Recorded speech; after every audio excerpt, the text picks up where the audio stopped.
पिछले 35 सालों से सर्वकाल रखे सब कंट्रोल में।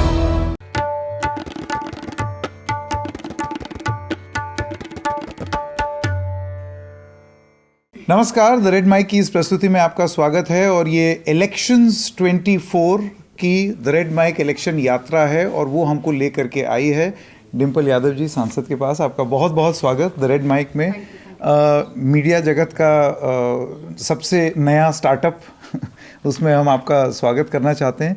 मेरा पहला सवाल ये है डिम्पल जी, नेताजी मुलायम सिंह यादव के जाने के बाद ये पहला बड़ा चुनाव है जो हो रहा है इस क्षेत्र में, इसको आप कितनी बड़ी एक जिम्मेदारी मानती हैं? ये डेफिनेटली एक बहुत बड़ी जिम्मेदारी है और क्योंकि जनरल इलेक्शंस हो रहे हैं, सारे चुनाव इस बार एक साथ हो रहे हैं और सब लोग कहीं ना कहीं इंग्रॉस्ड हैं, तो डेफिनेटली एक बहुत बड़ी जिम्मेदारी है। लेकिन हमें पूरा भरोसा है कि समाजवादी पार्टी मैनपुरी जीत अच्छे मतों से जीतेगी। जी डिम्पल जी, अगर एक तरीके से देखा जाए पूरा समाजवादी पार्टी परिवार, और परिवार शब्द का प्रयोग एक राजनीतिक उसकी परिभाषा एक बीजेपी ने दी है, लेकिन सपा में अगर देखा जाए तो आपके जिसे कहते हैं ना all the big guns they are in contest. पूरे प्रदेश भर में सब लोग जो हैं दमखम लगा रहे हैं।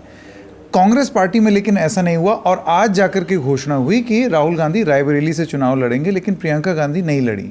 तो मैं आपसे ये जानना चाहता हूँ, आप इसको कितना ज़रूरी मानती हैं कि पूरे फुल फोर्स से जैसे सपा सामने आई उस तरीके से आपके घटक दल कांग्रेस को भी आना चाहिए था? Do you think the delay is problematic? नहीं, delay is not problematic because I think Akhilesh ji का भी नॉमिनेशन काफ़ी एंड में ही हुआ है।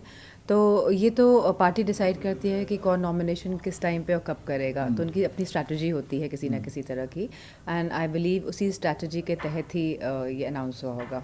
बट क्या Samajwadi Party, did you ever get to weigh in कि भाई आप जो है वो the family must contest Raebareli Amethi, जैसे आप मैनपुरी से लड़ रही हैं, अखिलेश जी करहल से विधायक होते हुए वो कन्नौज से लड़ रहे हैं? क्योंकि हमारी प्राथमिकता है कि हम ज़्यादा से ज़्यादा सीटें जीत लें इस बार, तो मैं समझती हूँ। और अगर राहुल गांधी जी लड़ रहे हैं अमेठी से, तो कहीं ना कहीं वो एक संदेश भी देना चाह रहे होंगे, तो it is like his prerogative. Like BJP ने आज एक प्रधानमंत्री ने बयान दिया और उन्होंने कहा कि डर गए, सोनिया गांधी डर गई जो वो राज्यसभा चली गई, राहुल डर गए कि वो रायबरेली चले गए, और प्रियंका गांधी डर गई कि वो चुनाव ही नहीं लड़ रही हैं। एक इंडिविजुअल और एक पार्टी की अपना एक स्टैंड होता है कि चुनाव कौन लड़ेगा कौन नहीं लड़ेगा, और मैं नहीं समझती उसमें डर का कोई वास्तविकता है। और डर की राजनीति जो लोग कर रहे हैं, जो दबाव की राजनीति कर रहे हैं, जब ये बात कहते हैं तो बड़ा आश्चर्यजनक लगता है।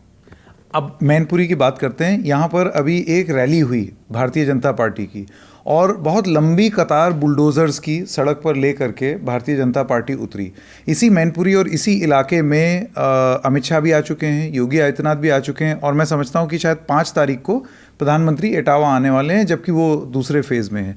इसको आप किस तरीके से देखती हैं? मैं समझती हूँ जो ये बिल्डोज़र है ये प्रतीक है दबाव की राजनीति का और लोगों के जहन में डर बिठाने का कहीं ना कहीं।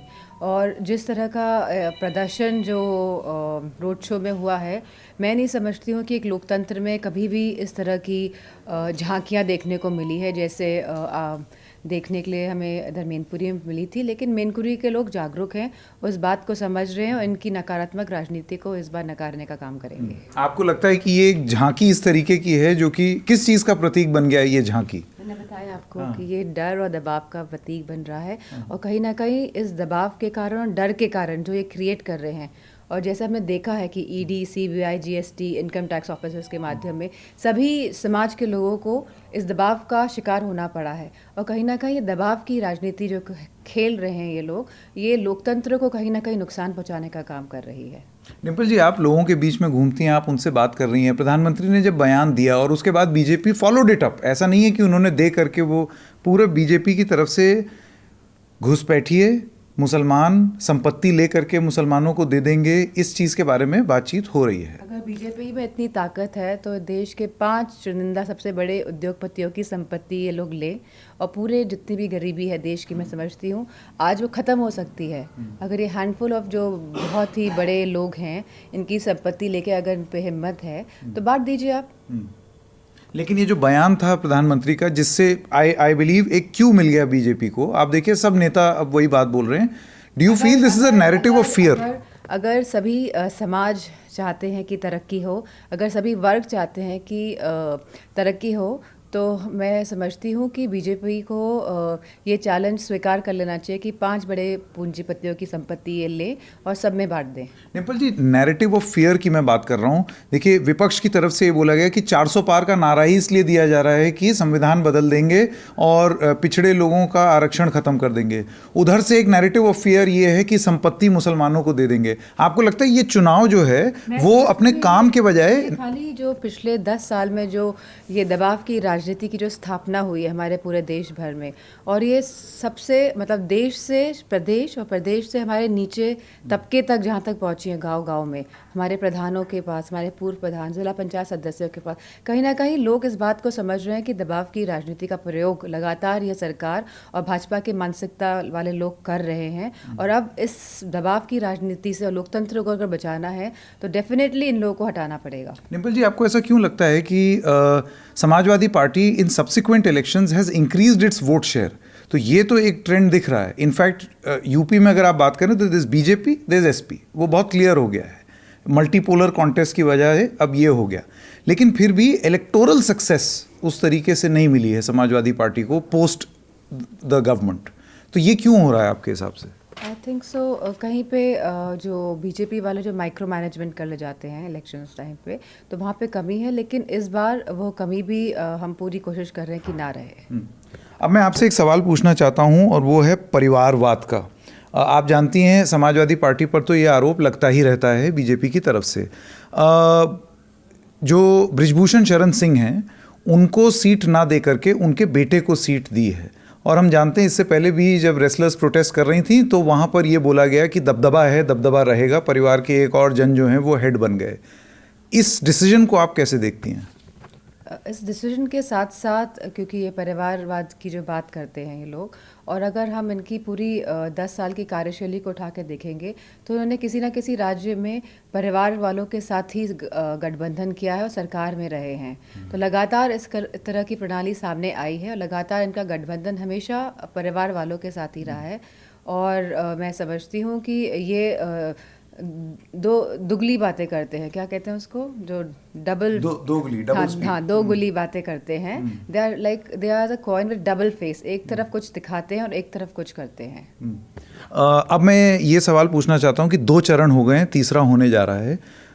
आपकी रिपोर्ट्स क्या आ रही हैं? What do you feel, particularly Uttar Pradesh में आपको क्या पता चला है? किस तरीके का बहुत ही आशाजनक इस बार रिजल्ट्स आने वाले हैं और समाजवादी पार्टी बहुत अच्छा परफॉर्म कर रही है। और आई थिंक गठबंधन के लिए ये एक अच्छी खबर है। डिम्पल जी, आपने ये तो सुना ही होगा कि पहले 2 फेजेस के फाइनल वोटर टर्नआउट नहीं आए बहुत लंबे समय तक। इनफैक्ट फर्स्ट फेज का तो 10-11 दिन बाद आया, और जब आया तो वो figure final voter turnout revise हो गया, 6% अप हो गया। इसको आप कैसे देखते हैं? जी हाँ, इस पे मुझे लगता है सभी पार्टियां अभी विचार कर रही हैं कि इसको हम कैसे प्रस्तुत करें। And we are finding a way कि if there is an increase by the election commission of 6% after 2 weeks time, तो that is a very big question I believe. आप मानती हैं कि ये एक बड़ा कॉज ऑफ कंसर्न है? कॉज ऑफ कंसर्न है और इस पे स्टडी कर रहे हैं और सब पार्टीज एक साथ डिसाइड करेंगी क्या करना है।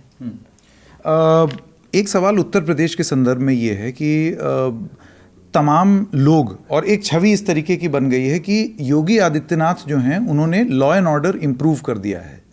इनफैक्ट वेस्टर्न यूपी में अगर आप जाएं तो ठाकुरों के बीच में भी जो प्रोटेस्ट हो रहा था उनका ये कहना था कि भाई ये तो योगी आदित्यनाथ को भी हटा देंगे।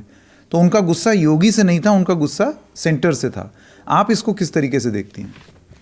आई बिलीव कि जो लॉ एंड ऑर्डर की सिचुएशन है ये खाली ये जो बुलडोज़र दिखा के ये लोग समझ रहे हैं कि लॉ एंड ऑर्डर सही हो गया, तो ऐसा कुछ नहीं हुआ है। क्योंकि अगर आप एनसीआरबी के आंकड़े देखेंगे, क्योंकि आप रिपोर्टर हैं, हम जानते होंगे आंकड़ों के बारे में, लगातार हम देख रहे हैं कि किस तरह की महिलाओं के साथ जो अपराध है वो बढ़ रहे हैं एंड कोई ना कोई घटना कहीं ना कहीं हो रही है। तो इस तरह का परसेप्शन बनाया जा रहा है आई बिलीव कि लॉ एंड ऑर्डर सही है, पर ऐसा वास्तविकता में नहीं है। बिकॉज मैं समझती हूँ आज सभी वर्ग के लोग कहीं ना कहीं अपने आप को पिछड़ा हुआ महसूस कर रहे हैं और सभी समाज कहीं ना कहीं की दबाव की राजनीति के तहत सफ़र कर रहा है। एज अ वुमेन एमपी मैं आपसे एक सवाल पूछना चाहता हूँ जो कि हमको तो बहुत खटका। एक आप ही के कॉलीग हैं, सांसद हैं, मिस्टर रेवन्ना, और उनको राहुल गांधी ने बोला ही मतलब वो जो उपाधि दी वो है mass rapist. 2900 CDs in a pen drive of alleged sexual assault.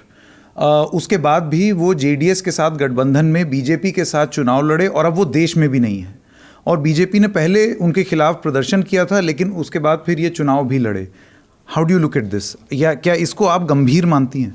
Definitely बहुत गंभीर है और बहुत ही निराशाजनक है, because the state of women in India is not very good. और जब इस तरह की चीज़ें होती हैं एंड आप फिर उन्हीं लोगों को, क्योंकि उनके पास मैन पावर है और what ever, and because and like आप उनको वापस ले लेते हैं और अपने टिकट से लड़ाते हैं। आप भारतीय जनता पार्टी के टिकट से लड़े हैं ये, और मैं समझती हूँ फिर कहीं ना कहीं विद टाइम सब भूल जाते हैं, इसका कुछ होता नहीं है, तो चीज़ें अंजाम तक नहीं पहुँच पाती हैं इस देश में, because I think we all suffer from memory loss at some point of time. क्योंकि बीजेपी ने ही अपोज भी किया था, मतलब लेटर्स हैं अपोज करते हुए, लेकिन फिर उसके बाद there was some article which I read कि बीजेपी के संगठन वालों ने भी कहा था कि आप इनको मत लीजिए, लाइक टू द अपने शीर्ष नेतृत्व से कही गई थी कि बिकॉज इनका बड़ा स्कैंडल है एंड ये बहुत ही बदनामी होगी पार्टी की, विच द बीजेपी जो शीर्ष नेतृत्व है इस बात को नहीं मानते हुए भी इस चरित्र के इंसान को आप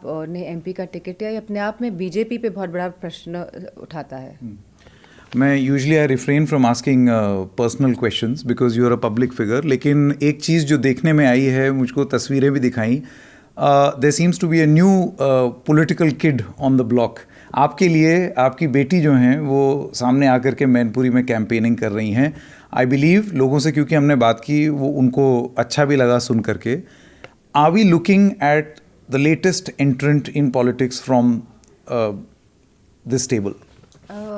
I cannot say about anything about that because she just wanted to help me and she just wanted to be there and experience herself कि how is it, क्योंकि ये जो इलेक्शंस होते हैं ये तो एक मेला जैसा होता है, आप जा रहे हैं, लोगों से मिल रहे हैं, इंटरेक्शन हो रहा है, आप कुछ अपनी बात बता रहे हैं और उधर से कुछ अपनी बातें आ रही हैं, तो she just wanted to have an experience of it, and साथ में she wanted to I think support, because मैं माँ हूँ, तो she wanted to support me, that's it. आपकी क्या राय है? मतलब do you see her as a politician? क्योंकि देखिए आपके परिवार से लोग नेता बने, ये कोई नई बात नहीं है, ये हो रहा है। She is very young at the moment and मेरे को लगता है उसको भी बहुत सारा करना है, कभी कुछ करना है, कभी कुछ करना है, तो lot of things are going in her head and that is for her to decide. But she helps you? मतलब रैली में जाना? नहीं, वो मेरे साथ कभी नहीं गई है रैली में, एक बार शायद गई है, एंड बाकी तो she is just connecting with the masses like. And क्योंकि नंबर की बड़ी बात होती है, 400 पार और ये इसकी बात होती है, मैं आपसे ये जानना चाहता हूँ कि आपके हिसाब से उत्तर प्रदेश में खास तौर से what is the number that you are looking at? I think 40 for the alliance, आपका गठबंधन जी।